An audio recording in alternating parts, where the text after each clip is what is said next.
కొణిదెల పవన్ కళ్యాణ్ అమ్మ కడుపున ఆఖరివాడిగా పుట్టిన అందరికీ మంచి చేయాలి, మేలు జరగాలి అనే విషయంలో ముందువాడుగా ఉంటాడు.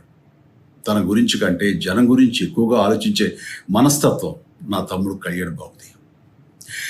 ఎవరైనా అధికారంలోకి వచ్చాక ప్రజలకు ఏదైనా చేయాలనుకుంటారు. కానీ కళ్యాణ్ తన సొంత సంపాదనని కౌలు రైతుల కన్నీళ్లు తుడిచేందుకు ఖర్చు పెట్టడం, సరిహద్దు దగ్గర ప్రాణాలొడ్డి పోరాడే జవాన్ కోసం పెద్ద మొత్తం అందివ్వటం, అలాగే మత్స్యకారులు ఇంకా ఎందరికో తాను చేసిన సహాయం చూస్తుంటే ఇలాంటి నాయకుడు కదా జనాలకు కావాల్సింది అనిపిస్తుంది. ఒక రకంగా చెప్పాలంటే సినిమాలోకి తను బలవంతంగా వచ్చాడు, రాజకీయాల్లో మాత్రం ఇష్టంతోనే వచ్చాడు. ఏ తల్లికైనా తన కొడుకు కష్టపడుతుంటే గుండె తరుక్కుపోతుంది. అలాగే ఏ అన్నకైనా తన తమ్ముడు అనవసరంగా మాటలు పడుతుంటే బాధ వేస్తుంది. అలా బాధపడుతున్న నా తల్లికి ఈ అన్నయ్యగా ఒక మాట చెప్పాను. నీ కొడుకు ఎంతోమంది తల్లుల కోసం, వాళ్ళ బిడ్డల భవిష్యత్తు కోసం చేసే యుద్ధం అమ్మా ఇది. మన బాధ కంటే అది ఎంతో గొప్పది అన్నాను.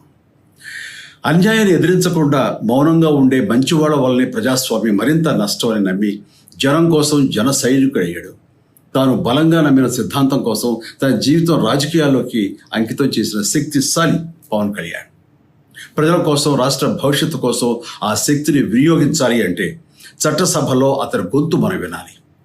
జనమే జయను నమ్మే జనసేనాని ఏమి చేయగలడో చూడాలంటే మీరు పిఠాపురం ప్రజలు కళ్యాణ్ని గెలిపించాలి. మీకు సేవకుడుగా, సైనికుడుగా అండగా నిలబడతాడు. మీకోసం ఏమైనా సరే కలబడతాడు, మీ కళ నిజం చేస్తాడు. పిఠాపురం వాస్తవ్యులకు మీ చిరంజీవి విన్నపం, గాజు గ్లాసు గుర్తుకి మీ ఓటు వేసి పవన్ కళ్యాణ్ని గెలిపించండి. జై హింద్.